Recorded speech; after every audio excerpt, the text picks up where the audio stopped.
It's been a while since I responded to Gina Maria Colvin Hill. I think it's about time to check in and see how she's doing. See what kind of spooky monsters and aliens and ghosts and whatnot that they are conjuring up today. Our ancestors had tails. Oh, wait a second, do you believe that? That would be surprising. I'm not even sure how I would interpret that. That's what an article in Popular Science magazine has said. Okay, never mind. Crisis averted. I don't have to completely reevaluate my understanding of the world. It's not you, it's popular science. That seems much more in line with what I would expect. I never heard that before. Okay, now I'm back to being surprised. You've never heard that before. Like, I understand there's a lot of people who don't believe it. I just kind of assumed that someone your age would have at least heard of it. I mean, surely this kind of thing must come up in your circles. In fact, I know it does because I watch all kinds of videos from people in your circles. So how has this passed you by for like 70 years? But if you look at this article right here, the caption says it all. Our ancestors had tails, why don't we? We can thank a random gene mutation millions of years ago for our tailless anatomy. Well, I mean, no shit. I know it's popular mechanics, but isn't this a little bit simplistic even for them? Look at the first couple paragraphs. Millions of years ago, our ancestors had tails, so why don't we? The short answer, of course, is we lost the ability and need to grow tails thanks to evolution. The longer, more accurate explanation is one that scientists have been working to figure out, and now we might finally have an answer. Genetic mutation. No, you don't say. Well, I never would have guessed that. Now, it does go on to clarify that this is about a study where somebody modified a particular gene in mouse embryos to see what would happen, because it was hypothesized that this was the gene responsible for taillessness in humans. And that's fine and all, but that's distinct from the implication made in the first couple paragraphs that the great discovery here was that it was genetically caused at all. It's not a big deal, obviously. I don't care about this article in any way. It's just terrible writing, though. Science writers, please do better. And speaking of doing better, what is this Photoshop? Like, I know they just grabbed this off Getty Images. It's just a stock photo they found. They didn't make it for the article. But you're writing a science article about the cause of taillessness in humans. And then for your picture, you choose a guy with a big lizard tail. Are these people out of their minds? How does this help with people's confusion on scientific topics? So we've got this article from Popular Mechanics.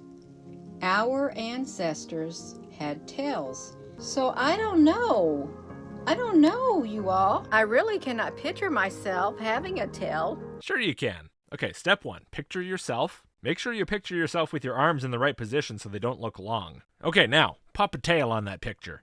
See? You did it. It looks weird. Stop picturing it. I really couldn't. Walking around with a tail, I don't imagine myself as a, Tailily gifted person? reptilian humanoid. Oh no. Okay. I blame you, Daisy Hernandez of Popular Mechanics. Your article's bad and you should feel bad. I really don't. You really don't imagine yourself as a reptilian humanoid? Well, that does seem like a wise decision, Gina. You don't want to start running around claiming to be a reptoid when you're not. Our people get a little bitey when people do that. Can't have a bunch of LARPers around. We gotta protect our reputation. I guess it would be very hard for the average person to entertain the thought that, we could have been like Komodo dragons. That is an insulting, stereotypical racial depiction, Gina, and I do not appreciate it. Like this one, like with a big long tongue that's forked. Please, take that off the screen. This is so disrespectful. It's like saying you can't imagine being a black person and showing a picture of a gorilla. It's just not right, Gina. That's better, thank you. Damn, that chick is hot. I don't know how I would have a conversation with a real reptilian if... DM me on Discord, we'll set something up. I didn't plan for this to be Reptoid jokes all the way through. I hope it changes. I feel like I already hit the wall in this video. There might not be anything else to get out of this, but I'm gonna push forward. I really have no choice. If I saw a reptile and they told me they were my ancestor, well, they would have to be really convincing for me to really believe it, because right now in this body that I'm in, this has got some nice skin on it. I don't got no scales on this body. I don't. You sound a little defensive there, Gina. Nobody asked if you have scales. Why did you feel the need to bring that up? Then again, I know her audience, maybe they were unironically asking her this. She also had a video a while back where she was defending herself against accusations of being a plasma snake. I made a supporter exclusive about that for my patrons and Subscribestar supporters. She's very adamant about not being any sort of reptile, plasma or otherwise. It all just seems a bit suspicious, don't you think? And if they were to tell me they were my kin, my cousins, my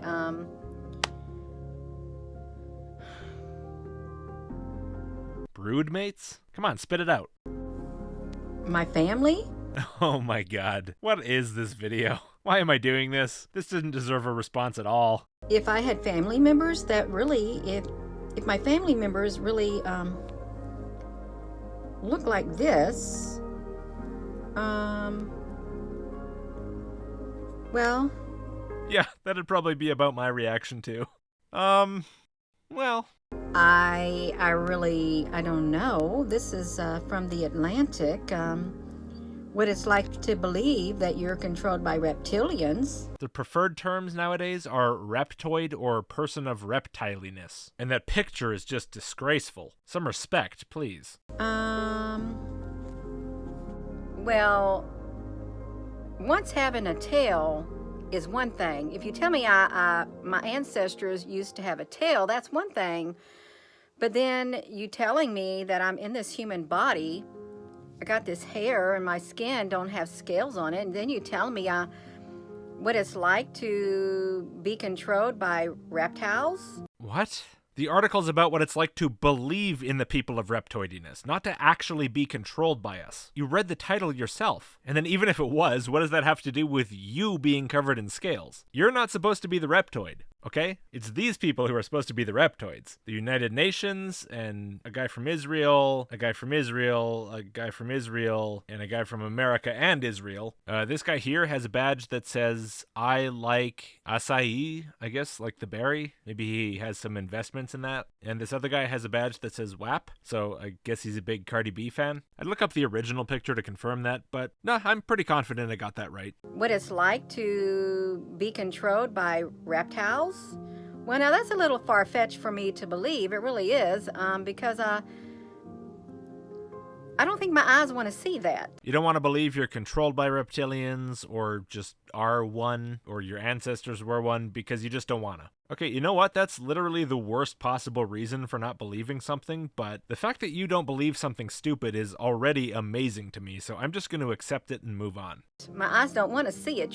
I want to see some human flesh is what I want to see. What do you mean by that exactly? Is it like you want to see human flesh on these reptilians so hard that even if they are reptilians, you'll just see them as humans? Is that the point? I know I don't have to actually try to understand what that was supposed to mean, but I kind of want to understand what that was supposed to mean. And I think that might be it. I don't want to see. I don't know if I want to, Yeah, I do know. want to go there. Exactly. That's what I was thinking. I really don't, because I like their suits and everything. I really do, but Their suits are crap. Smudgy, pixely, clearly not cut to a lizard's body shape. Plus, there's obviously a face right here. The clearest sign of a cheap suit. can we get a mask for their head? Oh, Gina, that's the wisest thing you've said in years. Why can't reptoids wear a mask? I agree so much. It goes for everyone, but it starts with reptoids. Come on, guys. This kind of stuff you're doing here, it's just inappropriate. And toss on a top hat while you're at it. You're running the world here, people. Look the part.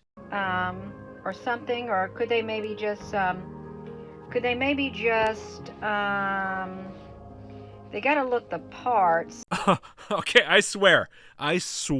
You're not going to believe me, but I promise. I did not look ahead before I said they have to look the part. That's an amazing coincidence. Or maybe great minds just think alike, which in relation to Gina is one of the more disturbing thoughts I've had this year. So, do you think maybe they could just shape-shift and have like a human head like me? No, that's called human face. It's very frowned upon. And if they have to shape-shift their tail, while they got the nice looking suits on, that'd be fine too. But I don't think the suits nowadays are made for their tails. That's a good point. And people wonder why I have to film in my underwear. This really did turn out to be all Reptoid jokes. I'm so sorry. if there were reptiles controlling people or in high places, then we'd all be working on bug farms. would that look like something out of sci-fi movie? I know, right? And that's the scary part of it all, because there's a lot of information in sci-fi book movies. You've told us that before. Why on earth would they write a book like that? Why would they write a book about this? Okay, you have got to ask yourself a question. Why would they write a book about missile to the moon? I don't think I would read that book, but there's probably a lot of information in this book.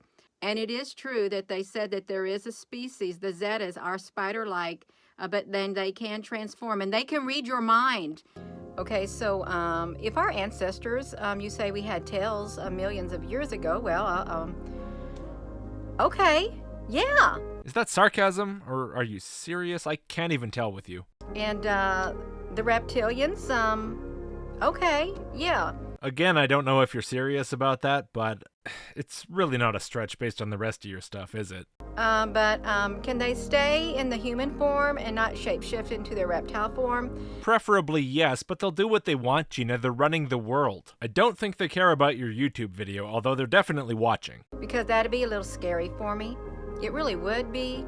I'm just telling you. They're just as valid as you, Gina. Gross, dude. Well, okay, if they want to, have their head showing and they want to stick their tongue out like that, I guess that's all right. I'm glad you came around. It was a hard process convincing you, but at least after several long seconds of hard work, you saw the light. Since I don't have a say-so over the matter. Damn right you don't have a say-so over the matter, Gina. This thing goes all the way to the top. That's the lizard form of Barack Obama. Now, you might wonder how I know that, but you see, I went to Google image search and I searched for that image, and Google came back and told me it's Barack Obama. How much more proof do you need that Barack Obama is in fact a lizard man? How could it know, unless that's his real face? I just realized if I keep up these sarcastic jokes, I'm totally getting deranked. The algorithm is not smart enough for my dumb jokes. And, well, I guess if 12 million other Americans believe that the lizard people run our country, well, actually, maybe they believe they run the world. And that's the end of the video. She's saying something and then she just kind of stops. I'm just gonna guess that maybe if she had any plan at all, the plan was to go on to say, if 12 million Americans believe this, maybe it's true. Ooh. Who knows? Who cares? Worst video ever. This was a terrible idea. What a waste of time. So let's waste some more. But how about with something slightly less silly? You know, this is what gets me. When you go look up the definition of God, and then the definition of the devil. Yeah, I figure we might as well chase down that Reptoid nonsense with Gina actually arguing specifically about God. This ought to be good. But then again, once again, I didn't actually watch this before I started it, so it could be as big of a disaster as that one was. I don't know why I keep doing this. You get two different trains of thoughts. For God, they say if the existence of God could be proved, it would not require faith, which requires a lot of risk on a person's behalf. I'm surprised you say that faith actually does require risk on your part. A lot of people like to use Pascal's wager as an argument, and a lot of times those people will say that not believing in God has infinite consequences, but believing in God has no consequences. And of course, that's not true. So thank you for being willing to say, yeah, it does come with risk. If you're wrong, there is something lost. I just don't see that very often. Normally, faith is seen as all sunshine and roses. But yet, they say the devil is like a personification of evil. Do they need proof of the devil's existence? No, the fictional character the devil is indeed supposed to be the personification of evil. You don't need proof he exists to know that that's pretty much the point. To say, yeah, that's kind of evil. No, they don't even go that route. But for the route of God, they go, it takes faith, which requires risk, for a person to believe in God. So if God's existence were solid, you wouldn't need the faith. Okay, I'm trying to follow you here, Gina. I really am. I promise. So, people say if the existence of God could be proven, it would not require faith, which seems true on its face. And they also say that Satan is the personification of evil, and they believe that, which again, that seems obviously true. That's the point of the character. And therefore, I'm trying to think of something. Normally, even with a bad argument, I can kind of see where it's going, but with this one, I have no idea. Aside from probably therefore God exists somewhere towards the end. Which would require the risk. But the devil is literally a personification of evil. Okay, you've repeated both those things now, the God thing and the devil thing. But yeah, the devil, in fact, is literally the personification of evil, in the sense of the Latin term it derives from, literalis, relating to letters or writing. He's the personification of evil in literature, and in culture and so forth. The point is he's a character in a story. And that don't require faith on anybody's part. To say the devil's the personification of evil does not require faith on anybody's part. Well, I agree. Similar to if I say Sauron is the personification of evil in Lord of the Rings, it doesn't really require faith on anybody's part. See, because you can look around and you can see the evil, and you know that evil is not good. It seems more a matter of definition than anything. And you know that the evil exists. Exists in what sense? That it's somehow fundamentally true as a property of the universe, or that it physically exists? I don't know any of that. I know it's an idea people have. I know it has its uses within human societies. It's kind of a shorthand for different ways we have of interacting with each other and how we feel about it, but it doesn't exist as such in any sense I would really understand. It's kind of just a label we put on stuff. And it's more or less defined as the personification, the devil and evil. So what are you trying to tell me here anyway? Are you trying to tell me that if people believe in evil, they by default believe in the devil because the devil's the one and only personification of evil people have ever come up with, apparently? Is that the argument? I ask that sincerely. I genuinely don't know. But God, they say, the existence of God, since it can't be proven, it makes a person have faith, which requires a lot of risk, which may not be good. You've said that a few times now, and again, I don't know what you want me to take from it. What's the point here, Gina? Can we get to that? The devil is real, and he is the personification of evil, of all that is bad. By the way, it's a very interesting word choice, isn't it? The personification of evil. I agree, he's the personification of evil, or a personification of evil, if you want to be more accurate. Personify, that's a verb, right? That's something somebody does. Specifically, it's something humans do. Ancient people saw people acting in ways that they despised, that they thought were counter to their survival as a group. And they called those things evil actions. And then they personified evil as Satan. And so when they see evil things happening, things that go against their survival as a group, they picture this external force, this Satan, this personification of evil attacking them, causing these things. They're looking for some sort of an explanation for why these things happen, and personifying them, or even their perception of them, helps them to feel like they understand better. It's just a very interesting choice of words on your part, because it implies that the devil is made up by people. Otherwise, he wouldn't be the personification of evil, he'd be, say, the substance of evil, or the causer of evil, or the originator of evil, or whatever. But you know what? Yeah, your music's too loud, it's annoying. Plus, I don't want to put my own outro music in here, because either it'll conflict with yours, or it'll just play over my clips, and that'll kind of sound weird. I think I'm going to take my chances, okay? I'm going to have that faith, okay? I am. I know. Everybody knows that already, Gina. It's pretty obvious. Tell me that's not your whole point with this video. In the existence of God, okay? I am, because I've saw the proof of God's existence in my lives and in the lives of many others. Yeah, I'm sure you did. Do you got anything else? So with that being said, hello wherever you are in any part of the world. Hello! Hello from my heart to yours. Love you. Right. So can anyone explain what the hell that video was about? Like, I get the part about I choose to have faith and believe in God and I think God's proven himself to me and blah blah blah. But that was only the last few seconds. What was the rest of it for? It seemed like it was leading up to some sort of an argument, like, people believe in evil and Satan is the personification of evil, so people believe in Satan. And people believe in good and God is the personification of good, so people should believe in God too. I kind of thought that's where that was going, but apparently not. Oh, who cares? Typical Gina video. Starts off with no point and goes nowhere. So thank you for watching. If you would, please give the video a like and click subscribe if you haven't. Big thanks to all of my supporters on every platform. If you want early access, sign up to the email list at list.logicked.com, and I'll see you next time.